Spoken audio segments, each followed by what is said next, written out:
So welcome to another episode on our podcast on AI, also known as that thing that might replace us in the future, but not until the end of this episode. And today I have the pleasure to be joined by a colleague to get a real human insight on that one. Bart, you want to introduce yourself? Hey, hello, I'm Bart. I'm a data center solution specialist here at Entity Data Luxembourg, and I provide and advise customers in their different journeys throughout the data center. Thanks. So today's topic is going to be a little bit around sovereign AI. And at least that's one of the cards that you drew from the stack. So sovereign AI, what does that mean actually? Can you explain that a little bit about what that means to you, for the people, for clients? It's all about control and compliancy. You need to control your data, one of the most important assets, but we see that AI is also more and more becoming an asset and not just a technology. So it's part of your data that needs to be protected. But if you look at the whole AI ecosystem, it's also the models you're going to use. Which models you're going to use? What are their life cycles? How can I train them? How can I keep them up to date? All things, especially in the new geopolitical context, things that you need to consider. And then we have the compliancy part. Compliancy, it's the regulations that more and more countries and at the EU level are putting on the different institutions, the different verticals, where customers really need to see how can we comply to those standards, or probably our internal standards, which might be higher, which isn't always possible if you look at the cloud environment. Okay, so you're saying sovereign AI also translates a lot into, let's say, not cloud environment, so to say. Yeah. So you're saying we need a sovereign AI basically means I want to run my AI in my basement, or let's say at Entity's basement. And I need some hardware, fine, GPUs, fine. So the hardware stack slightly shifts from what we've seen in the past. I put some stuff in the middle, like OpenShift, these kind of things. I put something like Mistral on top.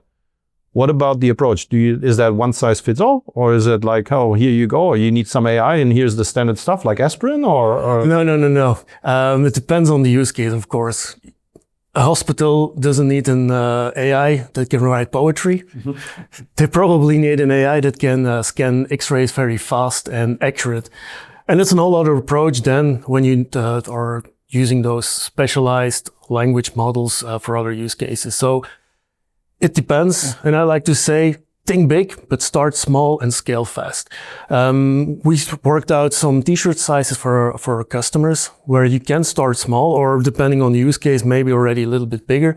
But this gives you already an idea of what's the cost behind it, CapEx cost, and which tools do I need and which skills do I need to have in-house. If you don't have them in-house, we can also help them. So it's really a conversation we need to have with you as a customer. Where do you want to start? Where do you want to go? And how fast you want to get there? Our solutions will also be scalable, because you never know what's going to happen tomorrow. So that's that whole approach where we can help with you with. Perfect. Good to know. So if I need something, I'm just coming over and give you a ring, and then you're going to help me out on this.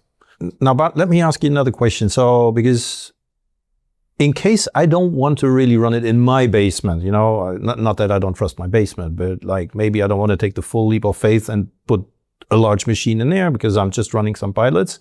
I know that you're also working on something where you prepare something on the managed hosting platform of Entity. Can you drop us a few words on that part? We also went through the process of thinking how to do that and how to prepare. We ourselves have a managed hosting platform where we chose for the Dell XE servers as a base. We also have the power scale storage to be able to provide the storage to feed into those. Scalable?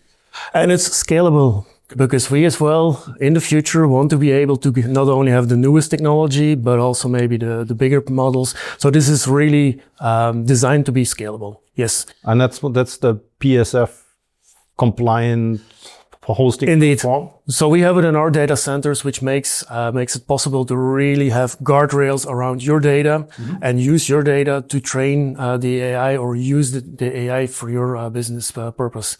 Indeed. Cool. So let me ask you one question. Now, if that platform is actually a shared environment, how do you actually make sure that it's properly designed for multi-tenancies?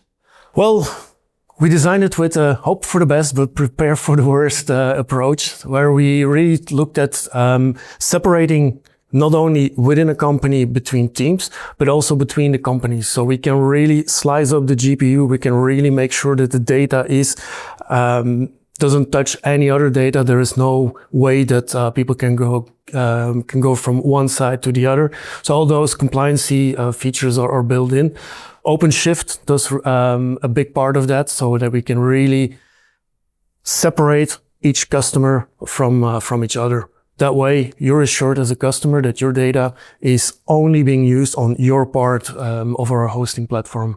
Cool, and I guess that CSSF will also give us the required stamp for that one. Yes, we do have all the stamps and signatures to provide for that, yes. Cool, thanks a lot.